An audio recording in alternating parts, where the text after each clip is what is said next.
Yeah. You know? Just leave this here, because when it's good to go, I'll tell you. Why are you so bossy? Gotta get it done. Bossy. Gotta get it done. This poor guy, he's like sweats, runs around. All I do is talk. Yeah, man. He does like everything else. You know what I mean? Poor guy. Am I really gonna be loud enough though with all the noise? Yeah. All right. Are you gonna sit? Can you sit? You want me to sit? You want a stool? You want to sit? Yeah, sit right here, man. Well, Pop we seat. have. Do you want to put that? Do you want to put the camera you're holding on one of those little tripods? And just, I don't know. Whatever you want to do. Let's do this one. All right, you guys get going. Man, you're downstream. You want to Yeah. No, we're good. We keep. You got a small one? I have a small one. I mean, they're all pretty much. Except don't lie. You love a big fat one. You know. All right, we'll set this one here. Get him one. Get him a stick, bro. What do you want? What do I think about it? Something mild. Cinnamon or something mild? Cognac. Ooh. Cognac? Cognac. Cognac's good. What's this one you got? Probably cognac. That's a cognac. Delicious. It's cinnamon, man. Tastes like it's tasty. It's like Di Serrano? It's, you know what it is, Jared? Jeremy, it's not heavy. Yeah, it's a light smoke. I had one last. What did I smoke last night? I had one last night. Sunday fun day at my house. So Sunday is like the one day that I unplug from everything I do. All my kids come over. Like all my kids are there.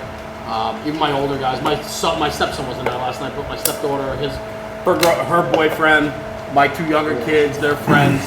We do Sunday fun day, man, and we literally just like we're in a pool all day yesterday, and then it goes right to like games, big dinner. You need that though. That's good. Bro, I have to have that. Yeah. Like if I don't, so it's really cool. The relationship I have with my kids, and Sebi will tell you, like it's no bullshit.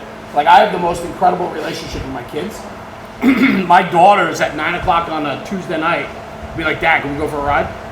And I'm like, "Yeah." And we jump in the truck and we blast tunes and we drive around for like an hour. That's great. Hell yeah. And that's my time with my kids. And even growing up when my daughters were little, because family business outside. I don't know if some of you guys heard my story earlier, but with the family business, like I work six days a week, 14-hour days, like worked hard, right? What do you do for a living? Bearings, machine parts, belt, chains, sprockets, pulleys, couplings, motors, belt, pumps, things like that.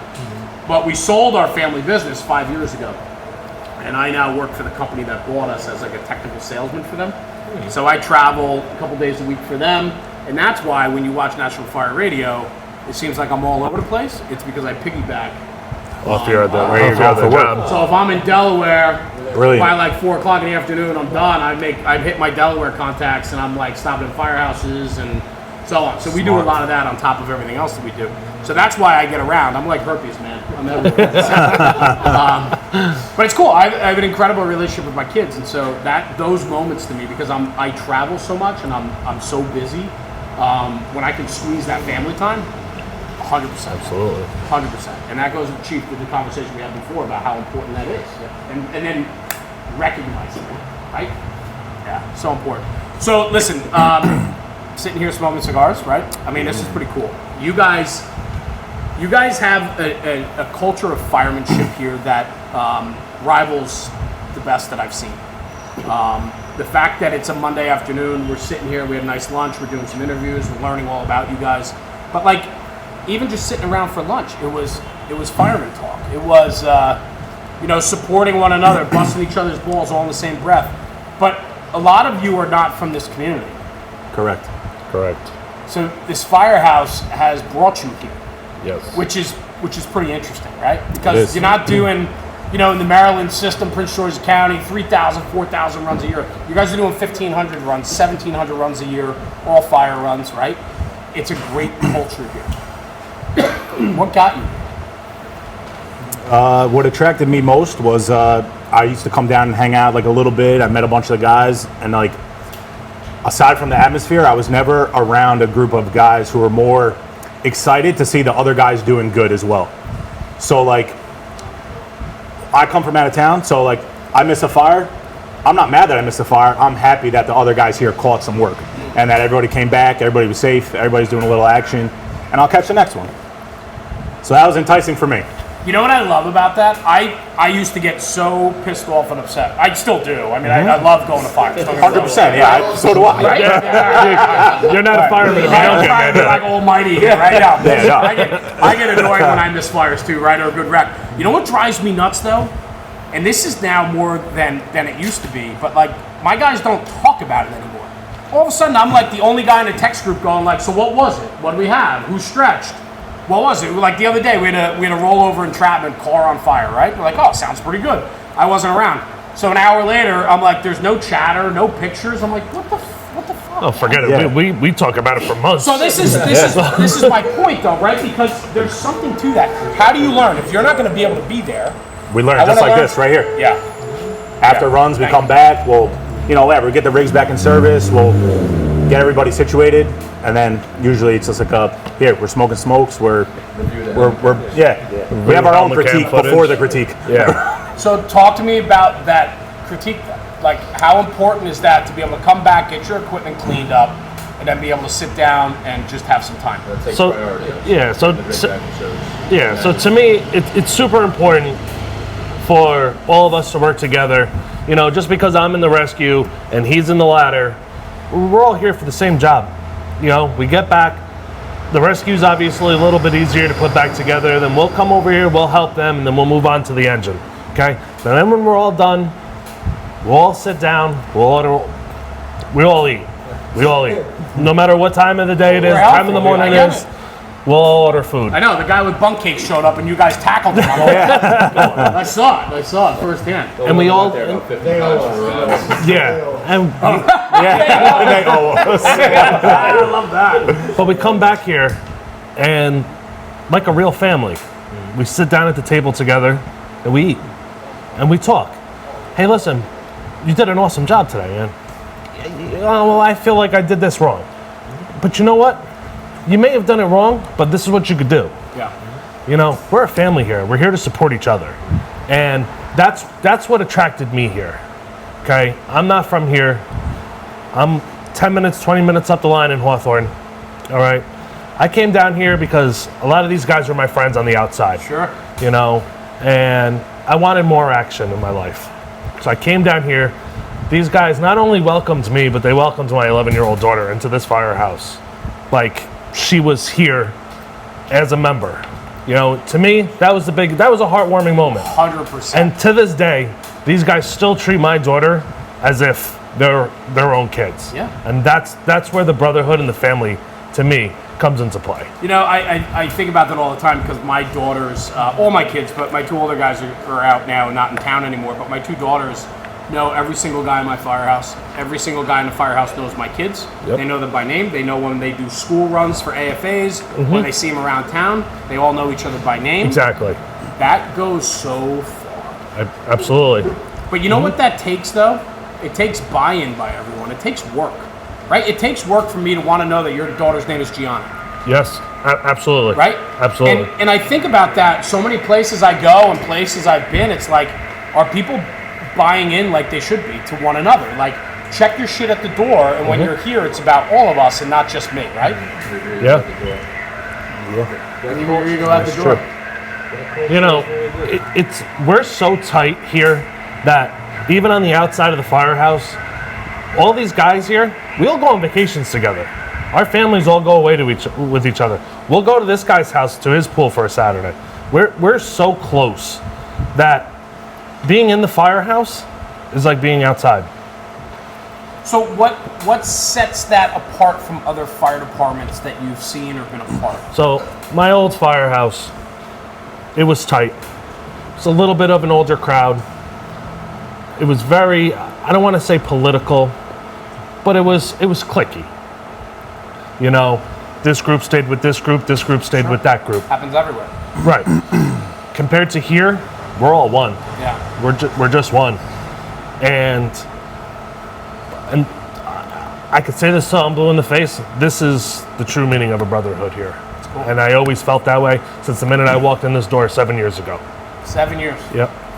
7 years. I'm going to come off on one of my favorite things to come in and do after a long day at work Like, yo, who wants dinner? Who's in? Let's find out the Stop and Shop. Let's go get Every day on the group chat. we cook. Who's coming down for dinner? It's always the skinny guy, too. Yeah, always. Always the skinny Well, guy. it's good for me because I was in the Marine Corps prior to this. I got out of the Marine Corps. I kind of had like a void in my life where I needed some excitement, adrenaline. I joined the friggin' engine up the block that didn't really do much. I didn't know much about the firehouse. I didn't know what the difference between a ladder truck was, the rescue, the engine. I didn't know shit. And with being up there, being at the firehouse, going to calls, seeing who went where. Are you just passing your mic? I just want to make sure we're getting like clean audio. No offense, man. I don't mean to slow you down. Speak up. It's fine. If you're gonna we'll pass it along. Like, Well, yeah, no. What I was saying is, I joined an engine company. I didn't know much about the fire service at all. I didn't know a ladder truck, the engine, the rescue. I didn't know shit with anything. And with being at the engine, I'd see all these companies out like calls, and I saw who really, who did what. Yeah. You know what I mean? So I was like, I want to be with those. I want to be with those guys. Yeah. So I came over to the ladder company. I friggin' loved it. So I kind of got close with all these guys. I didn't know a single guy in here. Well, I kind of knew, Angelo over here, the Chief Spasta, and I didn't really know anybody. And now, this is the number one thing I look forward to getting out of work every day is coming down here and hanging out and getting involved. Even sitting outside, like 10 o'clock at night, you got kids walking up the street, they want fire hats. We give them little fire helmets, show them the fire trucks. And for me, it kind of like filled a void that I was missing when I got out of the Marine Corps. Yeah. You know what I mean? The camaraderie, just the brotherhood of everything. For sure, man. Really is what brought me into this firehouse. cool. Yeah, it's legit. I love it. Yeah. I love Are you local then? it. So I'm from Greenwich, and my family grew up in Portchester. Yeah. I've lived in Greenwich my whole life, which is the next town over in Connecticut. Yeah. So yeah, I mean, I'm local for the most part. I've lived in Portchester for many years. Cool. So it brings me here. No, that's cool, man. I appreciate you sharing that. I mean, you find so many people are searching for, especially people that come out of the military, retire out of the military. They're trying to find that camaraderie that they had, right? And the fire service can offer that. It's true. But not every firehouse offers that. It's true. You know what I'm saying? Yeah, for sure. What do you got?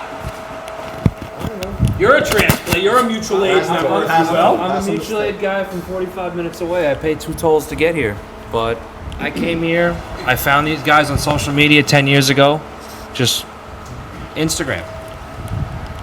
Guys, fire stuff. I started following guys, started talking to guys, liking pictures. One day, about a year ago, I ran into them, filled out a mutual aid application, and showed up here.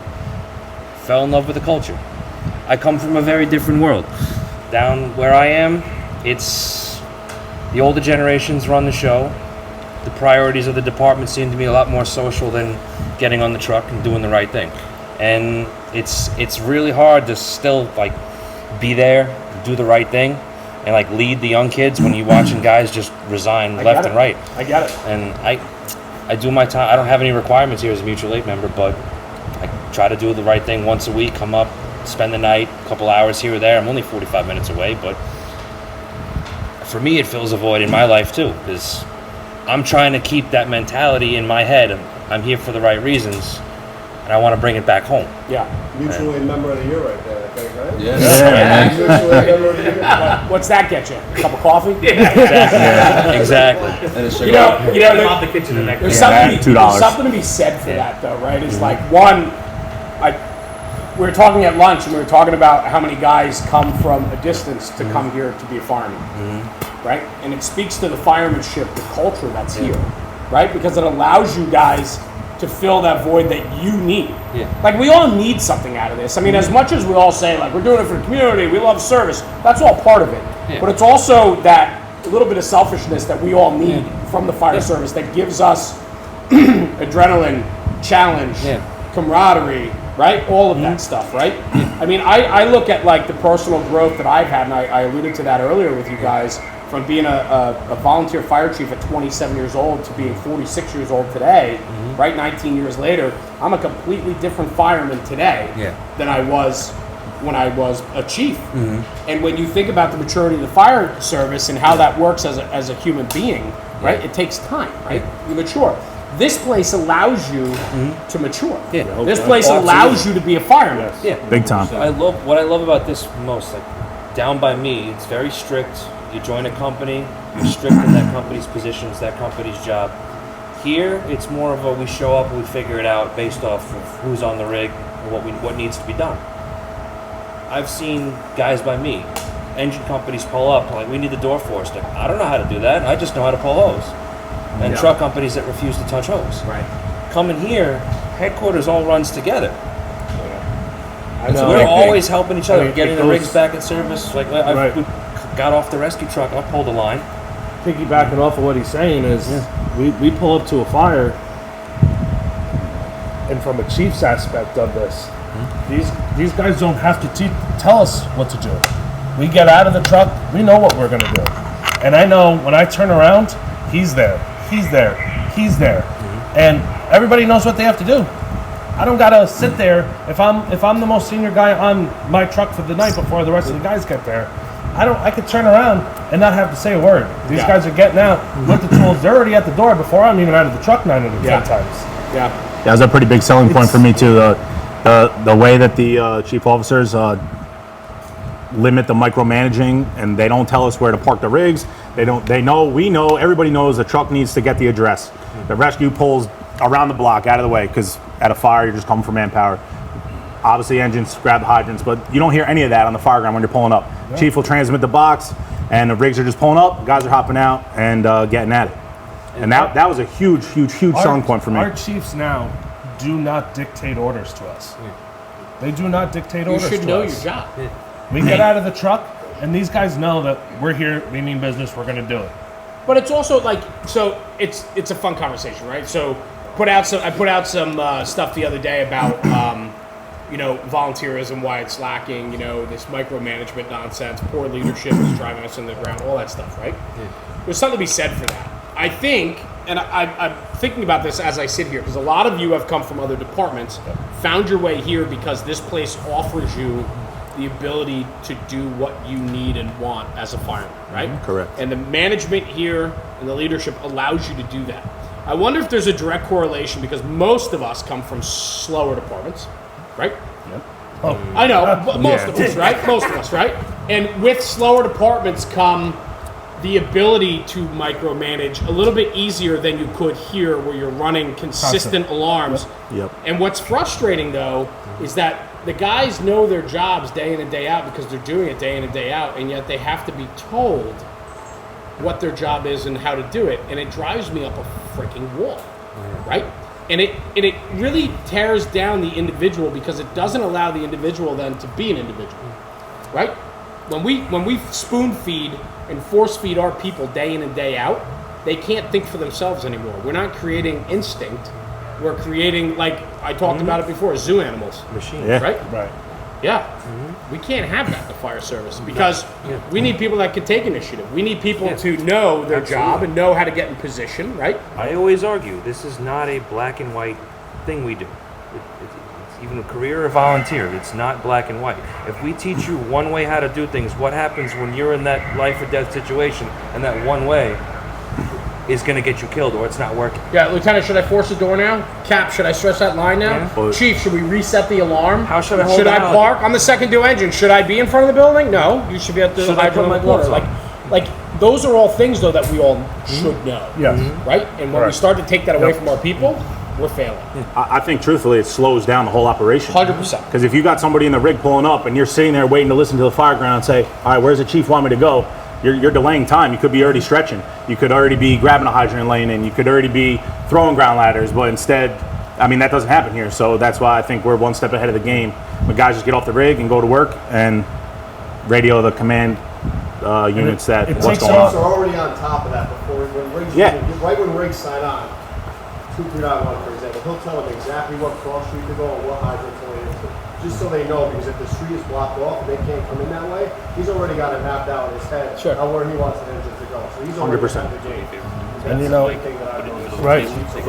Yeah. And by us getting off the truck, knowing what's going on, that leaves the chiefs to run the scene, to run operations, without having to worry about everybody else. You're good. Don't worry about me. No. They literally can get out of their car, they can do what they have to do, and they know that when the trucks pull up, they don't have to say 2 words to us. We know what we're going to do. Confidence from the leadership. Yeah, they allow us to be firefighters. and allow us to learn, and they allow us to train, and they allow us to do what we have to do to get their job done. And And long it- story short, they have faith in the men. And it creates an environment that people want to be at. Exactly. Like, nobody wants to be at a place that they're not comfortable or can't be themselves. Right? The only thing I've seen here today is all of you are your own individuals, yet you're all here for the mission of what Port Chester Fire Department's all about. The mission. Right? Exactly. You couldn't have said that better. I agree. I do this for a living. It's I pretty know. good, right? This ain't your first rodeo. But I mean that. Like, and I think, though, that word mission, though, it gets thrown around a lot. It does. And it loses its meaning. I agree. And I've been using it more and more only because I don't know how else to sum up what we do. Right? Whether career or volunteer, it really doesn't matter, right? It's the same job, right? And then it's how we do that job. Here, we are volunteers here, but we don't treat it like that. We're firemen. That's it. We come here, we do what we like to do. We're here to help them, like you said. Captain joining us late. What's up, Cap? How are you, man? Good. Jeremy. Andrew? That's the younger brother That's that he the was younger talking brother about. of the chief. Oh, 14-year difference. I've heard all about you. Yeah. You must be doing something right because he talked about you all day today.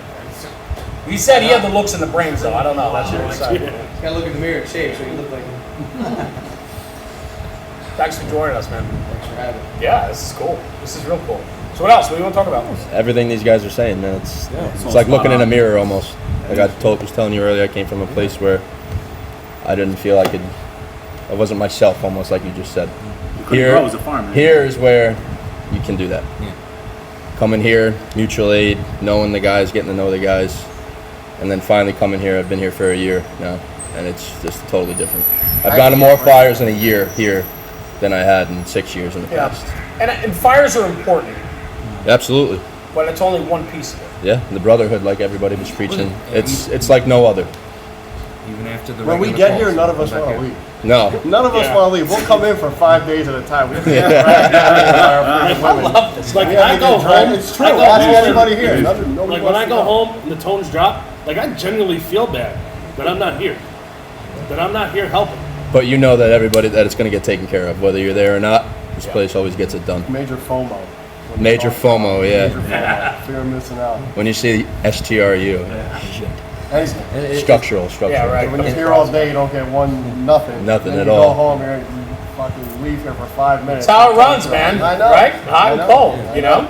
And it's not just the fires, too. Even after the regular calls where we have to do something, sit back here, we talk about it. That's how we learn. Not only is he a great speaker, he's a great cook as well. I know he spoke about that Yes. as well. That's the best. Throw it down. He's the idea guy, I heard. He's perfect. He's the the idea idea guy, guy. exactly. He's the idea guy. Everybody here is. Guys, I got a great idea. I think you guys could execute it really well. Let me tell you what my vision is. I gotta take a shit. That's him in a nutshell. Him in an absolute nutshell. Yeah. No, that's good, man. That's it's good. The other thing I've also noticed around here too that we've been, especially with this line of chiefs now, is he's been pushing cross training between. Let's eliminate headquarters because we've always worked together. You know, there was a time where headquarters was an engine, ladder, and a rescue. We've all gotten together and we've all cross trained together. Drive each other's Me as rigs. a rescue driver, I drive the engine and the ladder. Larry, the captain of the ladder company, drives the rescue. We're all cross-trained. These chiefs are allowing us to cross-train. We go, forget cross-training within the department with the other companies. We've gotten so big with wanting to train that we're going to other departments. We work very well with our neighboring towns. We train with our neighboring towns. We work with these guys. And our chiefs never bat an eye or question us when it comes down to training. Yeah. They let us train, and they let us pick the topics, what we want to train on, or what we want to do. You know, he could sit there, the chief could say, okay, no, you guys are going to do ropes. You guys are going to do rope rescue stuff today. Well, chief, we don't want to do that. Well, no, this is what you're going to do. He's not. Our chiefs aren't like that. We get to pick our topics, and we want to train them. And From sitting around at the table realizing, For- hey, this for is where doing we're this. lacking. Let's This work is on this. it's cool. I was chatting with the chiefs before in the rescue bay, and we were just talking about. I just wanted to hear their thoughts about the culture here, what's happening away from you guys, right? Yeah. Just wanted to hear what their thoughts were, and they didn't once speak about themselves. They talked about this place. They talked about you guys. That speaks volumes to why it works here, right? You can't have leadership, management, chiefs, administrators saying that this is my firehouse. That's my fire. I've heard it. That's my fire truck. You guys are my firemen. This is my firehouse. I'm like, well, that's my door. Get the hell out. Yep. Right? Because I think too often they become too attached, too personal to it, to where they take ownership of it, but not ownership in a good way. They take ownership in a personal way that says, well, I've been able to get up through the ranks. Here I am, and it's now my turn to be my department. They treat the helmet as a crown, right? I like that. And it's a bad mentality. Some people they've waited so long to get to the top, they don't realize what they're doing. The path of destruction. Yeah, I also think too. One of the guys said it before. Said, "Oh, this guy would stay in office just to hold the spot, right? Because then the good old boys, that back row, right? They'd still have control." And that still exists in so many firehouses all over the country, right? And that is one of the biggest turnoffs that we have going right now in the volunteer fire service in particular. I was kind of thinking, you guys said, you've changed ways where it was 3 separate companies under one roof. You guys are now pretty much cross-trained. You guys hang out together, you train together, you run on calls together, ride each other's trucks if you need to. Yep. There's a lot of departments that I think get hung up on the way it's always been, and they're not willing to look at that head on and say, maybe we need to adjust and adapt. Right? If you guys hold true to the 3 separate companies and, they couldn't get out because we got it, like, that's not the mission, right? The mission is to provide protection for the residents and the people that trust that you're coming unconditionally, right? So who gives a shit about the internal politics about who's on the rescue company, who's on the truck company, who's on the engine company? The people calling don't know the difference. They don't know either. They just want somebody to show Somebody's up. gonna show up. Somebody's got to reset their alarm. Some people do know. And somebody's got to. The other night we were hanging out. It had to be 11 o'clock at night, and this Spanish guy comes walking up, and I forget who. Bert was with me, and he goes, "Yo, I just want to thank you guys so much." He's like, "I know you're volunteers," and we're like, "Yo, thank you so much." He's like, "You guys like beer?" We're like, "Yeah, we like beer." And he was like, "What kind of beer?" I was like, "Modelo." I was naming off everything in the friggin' book. He goes, "I'll be right back." I'm like, all right. 20 minutes later, this guy, never met him before, comes back holding bags of beer for us. Well, we can't drink it now, but all we want to do is buy some beer. I just think that goes to show, how much of a stand we have in the community. The endless amount of, especially during COVID, when COVID was big, we used to have people pull up to this firehouse and just unload vanfuls of food for us.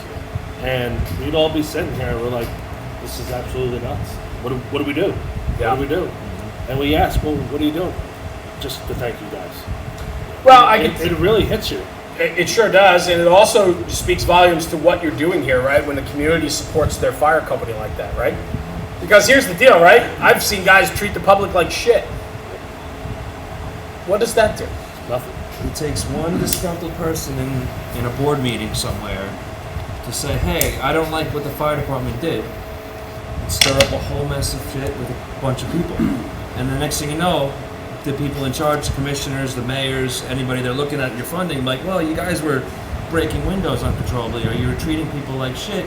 I'm going to cut your funding. You don't realize the bigger picture of all our actions. It's that, but it can be even just as simple as what John pointed to before. Leave your ego at the door. Mm-hmm. The only time that shit happens is when you let ego get in the way. Mm-hmm. And the only time ego flourishes, like, you don't have ego. You all have egos. There's no doubt. We all do. We're all alphas. We all have ego. Mm-hmm. But the only people that let their ego get the best of them are guys that aren't sitting at this table today. You know what I'm saying?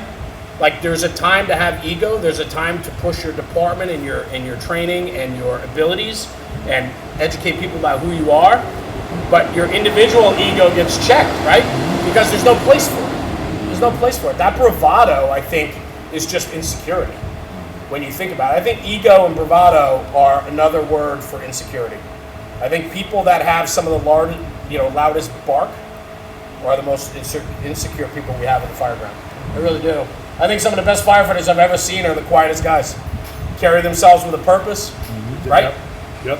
And you never worry about them. You never have to think about their job, what they're doing, if they're in place, if they have the right equipment, the right tools, or if they're going to get the job done, right? Mm-hmm. And they talk softly, but they walk with such a punch. You know what I mean? Yeah. And I just think here, like watching you guys turn out for a couple calls today, riding out with you on the one run, just watching the professionalism that came with that, even just going for an automatic alarm, food on the stove. I mean, buttoned up, bundled up, packs on, tools to the door, doing an investigation, talking with the public, back in service. You treat every run like it's a job. Right? Or like it's your family, maybe. It's important. Yeah. It's important. What else? What's important to you guys? Fire duty. Fire. So talk about that. I just love going to fires. That's my Right? thing. It's always been my thing. Even since I was a kid, a young buff taking pictures, whatever. And then now, Did you grow up in it? Yeah, I had a bunch of family on the job in the city. You did. Yeah, and then 96 engines. yeah. Just and I realized I wanted to do it myself. I grew up in an area where there weren't any volunteer departments. It was all career. That's and, tough, huh? Yeah. It's cool. They were great guys. Always friendly to me. Sure. Yeah, but you don't get to do it. correct. Yeah. Riding out can only take you so far. Right? But yeah, so I joined the volunteer department. I loved it. I loved every second of it, and that place will always hold a special place in my heart. But it's time to move on and do more. Yeah. Yeah. Advance. That potential to learn here, you know, the endless. Open-mindedness, The cross-training. training opportunities that we get here. No one's held something strict. You know, we're always something crazy. Yeah. Yeah. But such a but good just group when of you think guys. you've seen We're it always all, looking at the bigger picture. That front door right there. Just when you think you've Just seen it and all, you'll you see have it. You'll see anything you want to see right there. Oh, I believe that. Yeah. 100% I believe that. Right? Yeah. You come Things by that'll make here, you scratch come your by head. here 11, 12 o'clock at night. The stores are wide open. You got 5, 6, 7, 8 people outside. It's pretty wild. It's pretty wild. How does the mutual aid membership that you have, you call it the mutual aid membership, and that is guys that don't live in the area come back, they put in a night, they put in a weekend, they do a 72, like, guys are, you know, I mean, guys are here because they want to be here, right? How does that work in the overall picture? I mean, is there any, you obviously can't get to know everybody, or do you? No, You pretty much the guys do. that show up, everybody The guys pretty that much do. knows. You know everybody. Most of our mutual aid members are very active. Most of them. Well, I would believe that, right? Because Yeah. if you're going to be coming from a distance to come Coming here here for to a be a reason. fireman, You gotta stay relevant. you're going to commit, right? Correct. And that goes to what we were talking about before, because that's what I love. Is like a program like that and a fire company that has a great fire culture doesn't let the shitbags in. Yeah. That's it. It weeds them out. That's Because no shitbags, you'll be able to sit here at this table and know that they're full of bullshit and then be able to have this conversation. They You know don't what I'm make it saying? here. They don't make it. No, They don't make it. They wouldn't make it. No. They can't. Whether they're mutual aid or they want to be a full-time member, they don't make it. Quite a few people have started as mutual aid members and turned into full members. full members. We have Good chunk of people. one here and his brother Like 2 or 3 right there. members. Started off as mutual aid members. Kempter's Firearm. Here they are, full-time members now. And honestly, the mutual aid membership for this place, I think is great because it allows the guys that do live in town, like if they know there's 5 or 6 guys sleeping in here tonight, they don't have to wake up at 2 in the morning for an automatic fire alarm. Thanks for taking They that can- CO they can along, sit down guys. without. Appreciate it. King Right? CO. Yeah, all right, come on. But no, really, seriously, it helps out. Then you Because get anything Hold on. smoke showing, you got 90 guys there. That's what I'm saying, yeah, and it helps out because the guys don't get burned out Another thing, they that live usually in call town. firehouse for fires. They don't call 911. Yeah, It's a big we've thing. also noticed that trend too. Anybody The get last that? couple of big fires we've had came through this fall line. Well, listen, I know where my seat is, so Yeah, we're man. good. Yeah, we down by us, we're going through an issue of how we holding people accountable. Everyone still kind of goes the old way of we got to count the how many calls you go throughout the year. A place like this, it's how much time you put in, and that's the way the fire Bro, service is moving. talk about that, man. That is That's so again, important. there's times I've come up here for 8, 10, 12 hours in an overnight. I have no hitters. I'm putting the time in. I wish my own department back home would see that. It's like, you're going to charge me at the end of the year, oh, you only made 15% of alarms. Like, yeah, but I sat there day in and day out. Doesn't that mean something? Right. And it's a hard mentality to break. It is. It is. I think, though, I know what you're talking about because I know it's a busier department, so I get that, right? I was talking about slower departments versus busier departments.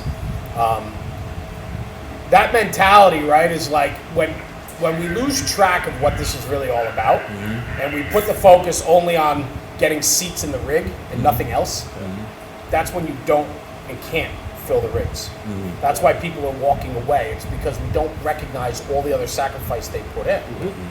Don't get me wrong. I try to go to every single run I can in my hometown volunteer department when I can, and I'm home.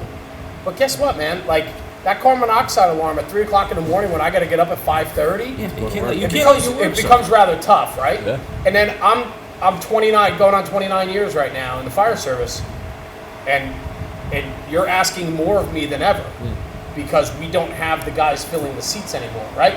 It's always the older guys that are like, I did my time. I'm like, well, you did, and we appreciate that, but I still need you. I need you now more than ever because I don't have that next generation filling in the gaps that you had when you were, younger, and that's becoming an issue too. The world changed at a certain point where you're not living off of one income with a family anymore. Oh, 100%.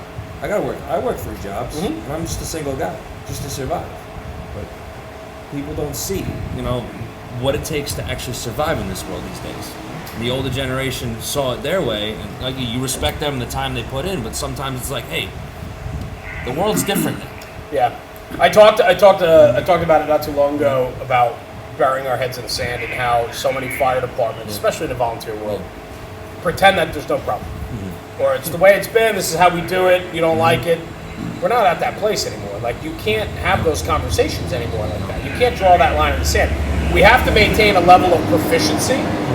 We have to maintain a level of professionalism. But we can't sacrifice that. I see volunteer companies lowering their standards just to put a guy into a lieutenant spot. Yep. You know what I mean? Yep. Is that like right? we used to require X, Y, and Z, but now I don't have the guys anymore, and I need a lieutenant, so we'll lower the standard for you. Not for you though. This is crazy, Yep. right? You know what's also crazy? This is a piece you're just touching on. It's opposite. We lose a lot of our senior guys, especially because they become on fixed incomes once they retire. So what do? They all move down south. Yeah. Right? And so now we have people that are 49, 50, 55, but maybe 60 years old. That's a huge chunk of membership that would have normally been there, but because they're being taxed out of especially the tri-state area. Yeah. Right? They're on pensions. They're moving to North Carolina where their taxes are literally a fraction of it. And they're having great lives. And literally I spoke to one of them, one of our senior members passed away. I was speaking to the past chief about it. He's down in North Carolina. He said, listen, I love life down here, but I miss the fire department dearly. If it wasn't for that, he said he wishes he could be here just for the fire department. Yeah, but do you know what you do when you call him and talk to him? What you just did for that guy? We close the gap together. I'm telling you, we do this routinely. Yeah. Not as often as we should, but these guys, I'm sure they do it with other members in their companies. But even for us, and yes, it's unfortunate about a death in this case, but we do text back and forth. Thank God for social media and other things. But Look at this guy, That- 57 years. that I got to spend the day with him today. the biggest piece we're losing is a lot of our history. I say that, but a lot of the things that are being passed down. Yes, these guys are here, and they're all relatively the same age as me.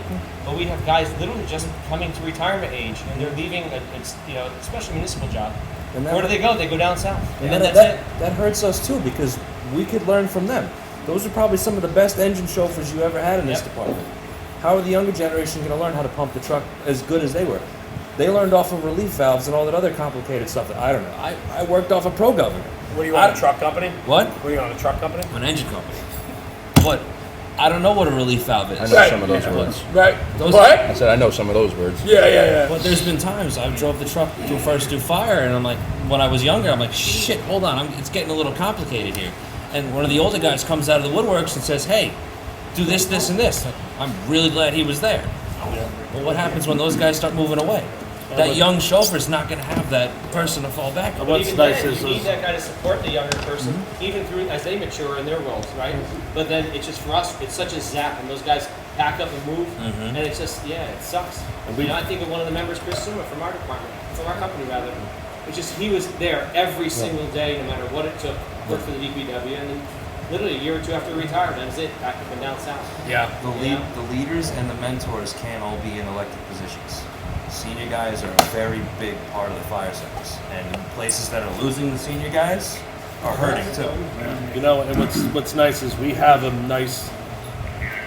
good group of guys, of older senior members who are still willing to come down here and teach us young guys the way it is. So here's one of the most important things you just said, and this is what goes through my brain.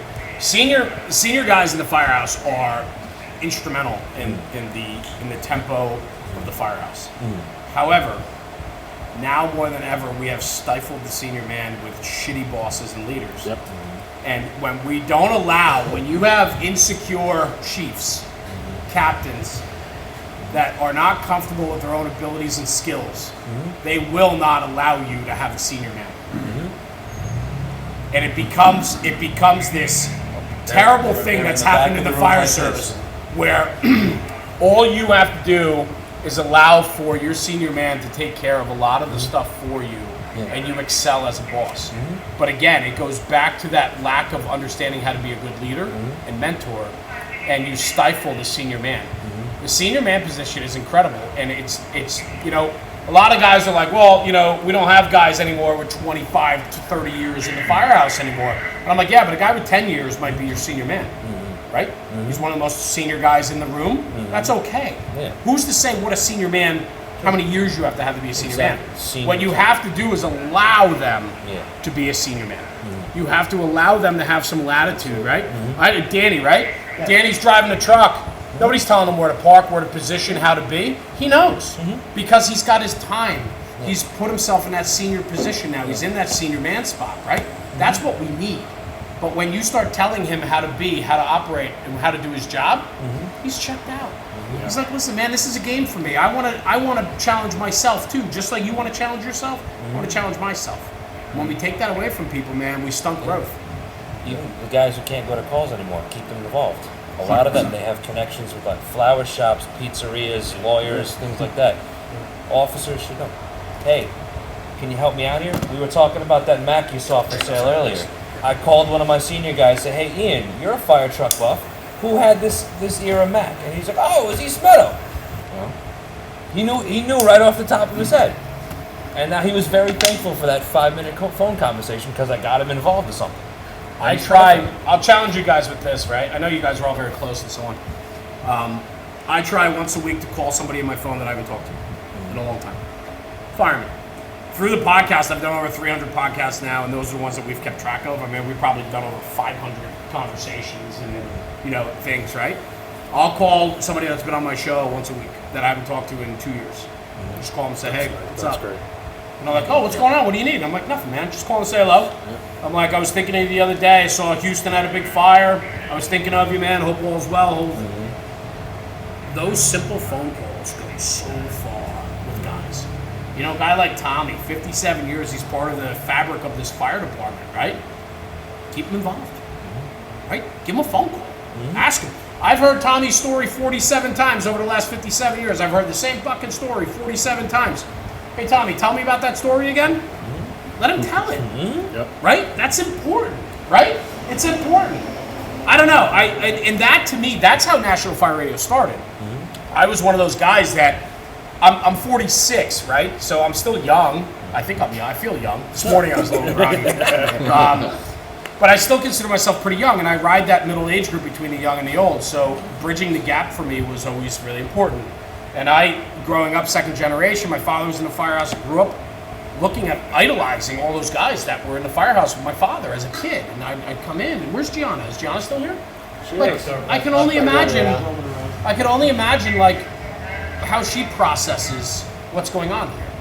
The friendships you have, watching what you do, watching the camaraderie, right? She's looking at you guys. You're all role models for her. As crazy as that sounds, maybe for some it's a little questionable, but you know what I'm saying? Like, and that was me as a kid growing up in the firehouse, right? So I looked at those older guys, and I just couldn't get enough of them. And so for me, I found that I would take a kid like Sebby coming up through the firehouse and be like, Seb, do you know Jack Willard, the guy who's been here for 70-year member? Come here, let's have this conversation, man. Like, have you ever heard this story before? He's like, yeah, I heard it. Well, I'm like, good, shut up. He's going to tell you again. That stuff's important, man. Even me, like, I love, John, I was just talking about you again. I hope you don't mind. But it's important. I was just saying how you're here often with your father, and it's got to be pretty important to you. You get to know the guys, you get to meet the guys, right? And I was the same way growing up. And I think raising kids in the firehouse and exposing them to what we do, especially the volunteer fire service, where you're here to make better for yourself, but also to serve the community. What a better thing to teach your kid more than ever today. She made me put her on the text messages, so she gets all the calls to her phone. So love it. She wakes up, breathes, eats. Yeah. And then she comes down to the breakfast table and goes, Dad, you missed another one. Dad, you missed another one. 2 bells last night in Portchester, Dad. You missed that one. She knows before I even know what's going on. Yeah. So text you incoming. Yeah. I love it. We don't do that. I think it's great, and then the environment that allows her to be here and to be a part of it, right? Yeah, definitely super family friendly. Yeah. Really, like me growing up, my wife, we're driving around and she's like, I'm like, oh, that's Uncle Tommy. What is that cup? You good? And I'm like, oh, that's Uncle Tommy. And she's like, Uncle Tommy. I'm like, yeah, it's my Uncle Tom. We'll drive down another street or we'll go somewhere. Oh, it's Uncle Pat. How many uncles do you have? I said, she goes, I thought your father only had 2 sisters. I'm like, no. You don't get it. These are uncles. These are guys that I spent more time with than my own family. In the firehouse. Everyone in the firehouse was my uncle. Like that's just the way it is. And Gianna will have that. My kids have that. My kids do. All the kids. Yeah, your kid. Every kid here has a bunch of uncles sitting in the firehouse, ready to help them and ready to be a leader with them, a role model with them. You know. I have some kids, bro. We vilify everything that's happening today, the way the community is, the way people handle themselves, kids, this next generation. We have an absolute duty to expose our kids at any age to what goes on right here. This is important. My kids have a real good understanding about life because I expose them to life. I let them hear people say bad words. I let them hear stories. I let them be a part of my life. But they gain such a respect for that. Whereas, like, it's so funny. I mean, so I was talking about my family before. I'm talking more and more about my family because I've come to really realize how important they are to me, right? And just how they've made me who I am. And so my daughters, so on the weekends, if I don't have an NFR thing going on or we don't have any obligations, one of the things we like to do as a family is we go to restaurants, we go to bars, we go to breweries, and my 15 and 16-year-old daughter and then my older kids can make it with their boyfriends and girlfriends or whatever.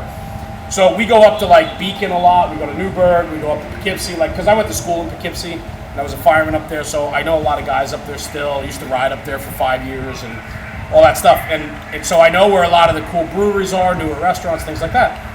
But from day one with my kids, my wife always carries a pack of Uno cards in her purse. And so when we go to breweries, 15, 16 years old, my wife and I and my older kids, we'll sit there and play cards at a restaurant. We sit there and play Uno at a bar, like at a high top table, or we go to a brewery, we're playing card games, and I watch all these other kids like this. Their parents are checked out on what they're doing, and there's no engagement. And to me, it's like we're failing them, right? And so when we take my kids' friends with us, they sit there and they're like, "What is this?" Like, they don't understand it. And I go, this is the way life should be. Like, you know, and that to me is important. And we've had so many people come up to us and be like, that's such a great idea. And like, we've been doing this from day one. I never let my kids sit at a table. I saw a kid the other day in a store with his tablet and headphones on, walking around like this, watching. He was like 5 years old.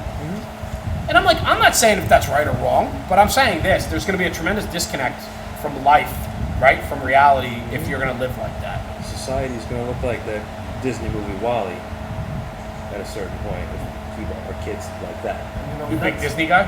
No? A little bit. Yeah, Snow White. Typical. Snow White. It's also big in the fact of like family here is, especially for me, for him. We grew up because our fathers, you know, best memories I've had back when I was a little kid. My father placed me in the front seat of M6 Super Bowl Flyers. You know, that's why I became a volunteer, and that's what we're hoping that. You know, I don't have any kids yet, but you know, the future of them coming they're not joining in masses from people that are not in the fire department. So if we don't do that, you know, it's obviously we can't do what we did back in the day. Obviously, you know that. Just throw them in the jump seat. You're going with us. But you know what? My father never did that to me. I did. So growing up, my father was very protective of the firehouse. He brought us around. We went to all the functions. We went to all that, but we never rode out on calls. Every once in a blue moon would we be allowed to do that. It might have been just the culture of the firehouse at the time, but it was also the firehouse was my dad's place. I get it. He checked out, right? He worked. He ran a family business that was a successful business. He worked 80 hours a week. He was a councilman in town. He gave back to the community in so many different ways, and he was a fireman for, I mean, he's on like 60-something years now being a fireman, right? And like, the firehouse was his place. And now that I look back at it, I used to resent like, oh, all these kids get to go to the firehouse and ride with their dads. But for my dad, it was, no, he got to check out, have a beer, play cards, not have to worry about his kids, right? And so I respect that. I think though too, and I've seen this, and I would love your take on it. Sometimes though, the kids that grow up in the firehouse get way too comfortable before they come into the firehouse, right? I've seen that even with some neighboring apartments. They've been almost there the entire time, and they have this entitlement. Where here, I mean, maybe this is not the word, adjacent mission. To me, it's a meritocracy. You still have to earn no matter what. And I felt because my father was here, my uncle was here, I felt I had to do even more to earn my position here than just waltz in and see how it went. I felt like I had no choice but to go forward, Yeah, it's cool, man. This whole National Fire Radio thing for me, I mean, I just get to go around and just talk, It's fun, man, because I love this, right? But I never realized until in the last few years of National Fire Radio, like my real feelings about the fire service and like what my upbringing was in it and so on. And when you look back 29 years ago when I came into the firehouse at 18 years old, we didn't have a junior program. I joined at 18. By 22, man, I had done it all and knew everything, right? What a piece of shit, right? I mean, I don't think I was, but like, I personally think like, man, I could have done a lot better. But I also think it's part of the story, right? There's evolution involved, right? Like I said, I was chief at 27 and now I'm 46 and I'm like one of the senior guys in my firehouse. And I'm such a better person today and a better fireman today than I ever was, And I think that just comes with time and experience, finding your way. Entitlement's there.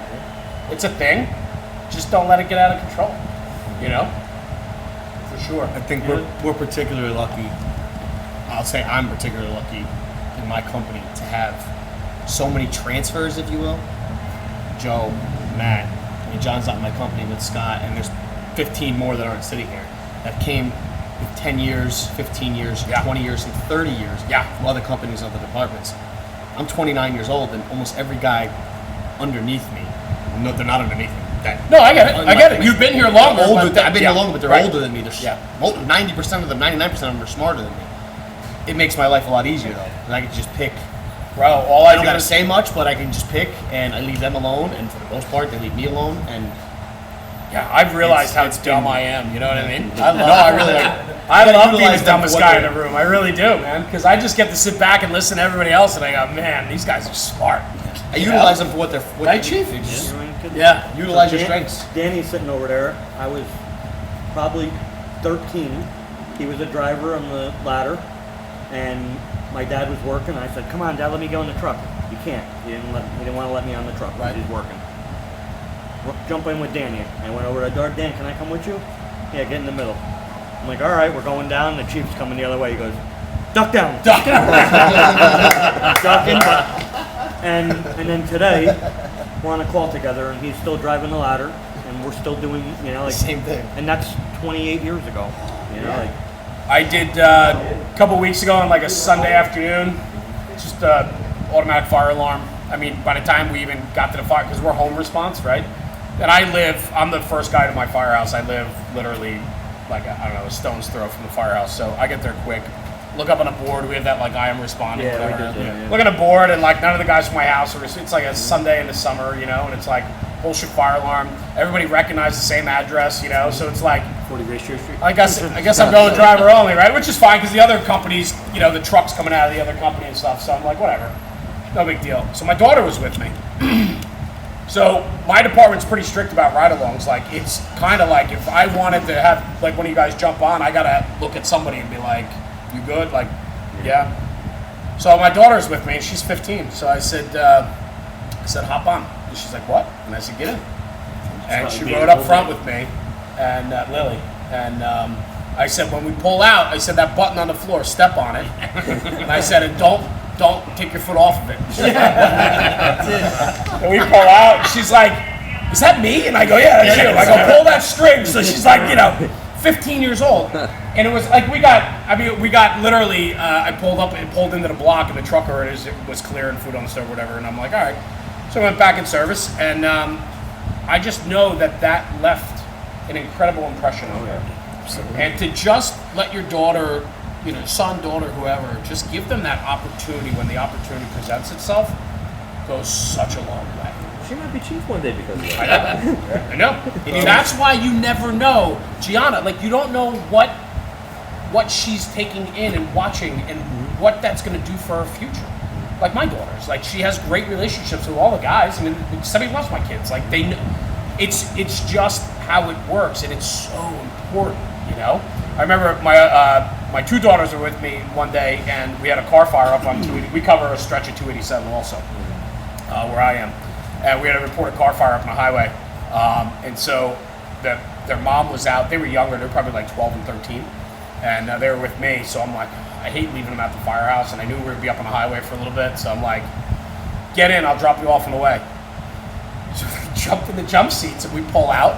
And I'm driving the engine. The officer's up front. We got two guys in the back, 4-man engine. And we're pulling out, going to this car fire, like sirens. Pull up in front of my driveway. I'm like, here's the keys. I'm like, I'll be home in an hour, right? And they hop out, and then we keep going, right? I was like, you got to do that stuff, I mean, you can't lose sight of that. And I know guys that will get torqued up over that. That's fucking bullshit. You got to do that, blah, blah, blah.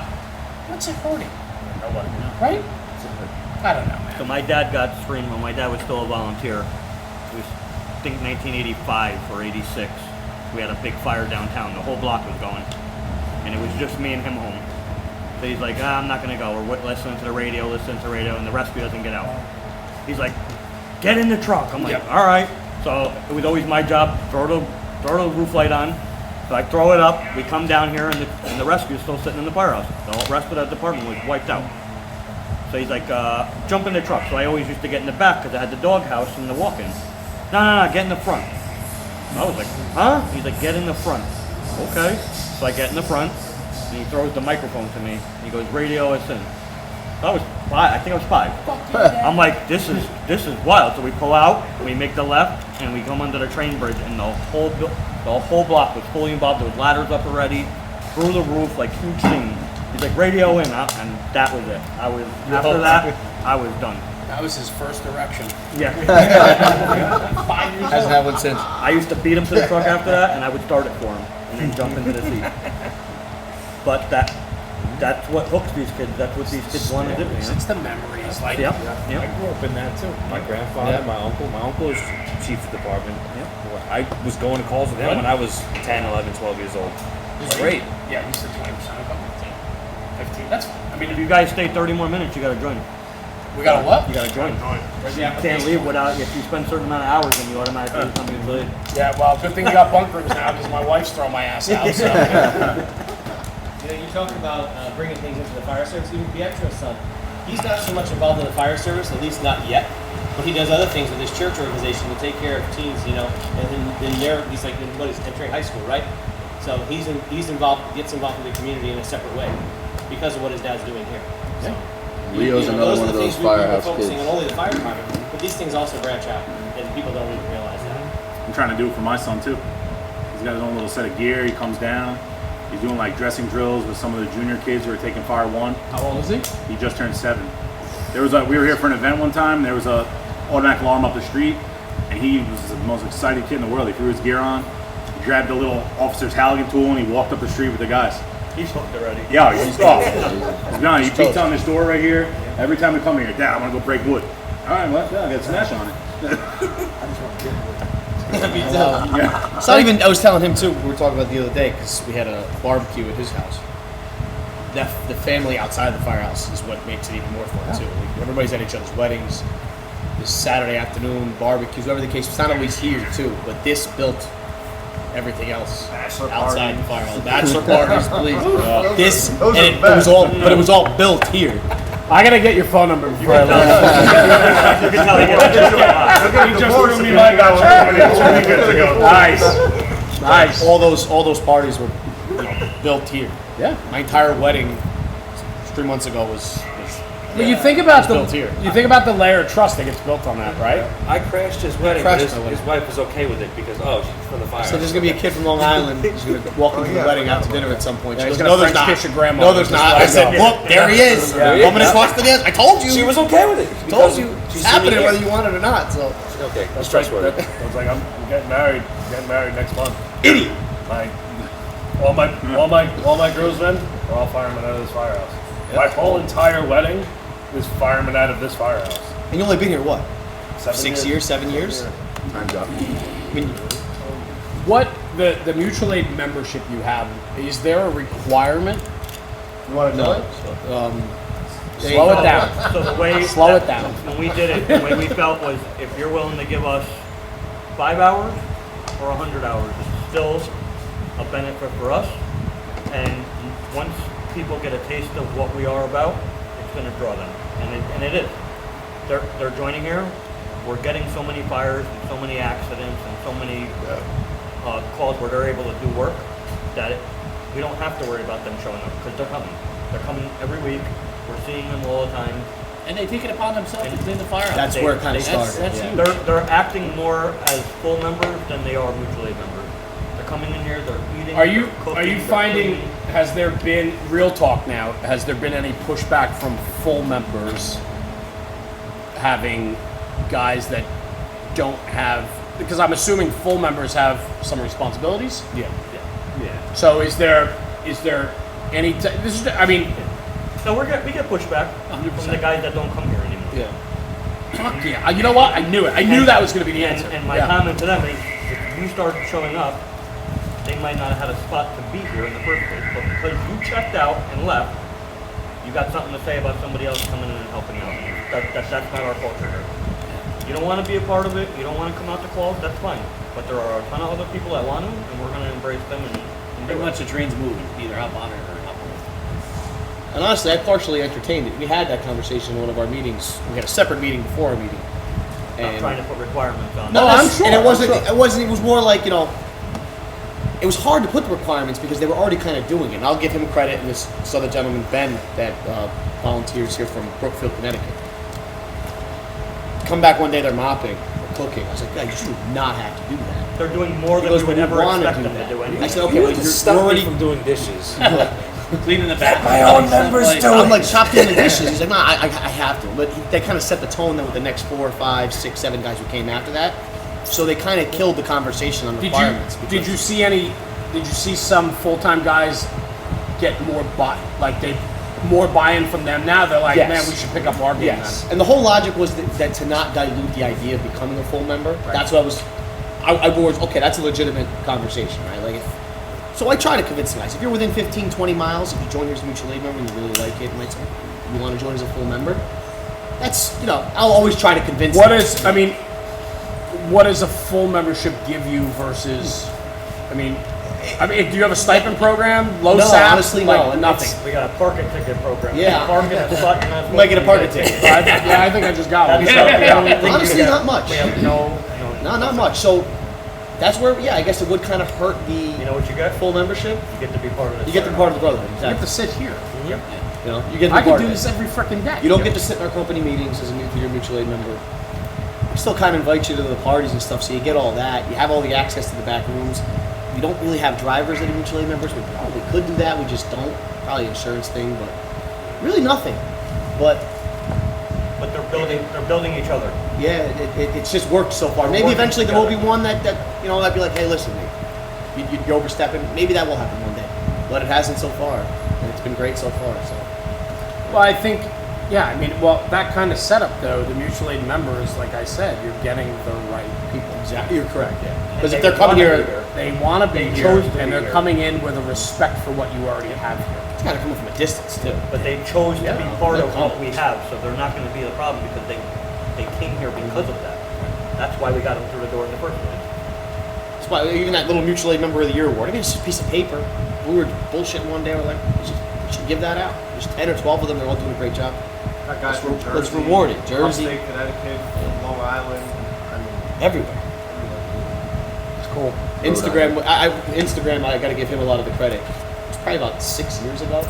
We were just sitting here one night, like, why don't we have an Instagram? We ended up being one of the first to really do it. We've gotten some of our best full members. Is that the Harry Howard one, or is that the Harry Howard? We all kind of have it now.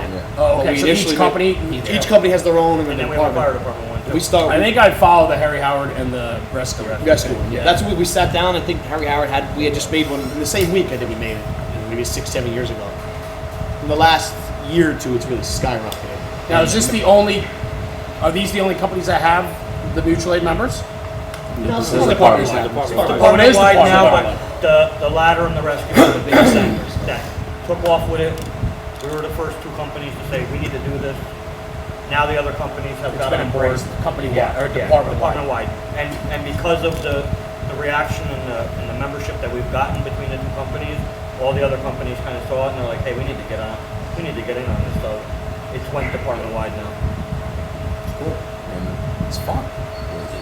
Like, why wouldn't you want to? I want to be a part of something that's good. What you said is correct. It's fun. Guys, like these guys, if you come here, you don't want to leave. Oh boy. You never know who's going to pull up out. Sounds like big meat. I always used to say when I first joined here, I'm like, I don't know how this place doesn't shut down other volunteer firehouses because the guys catch word and it.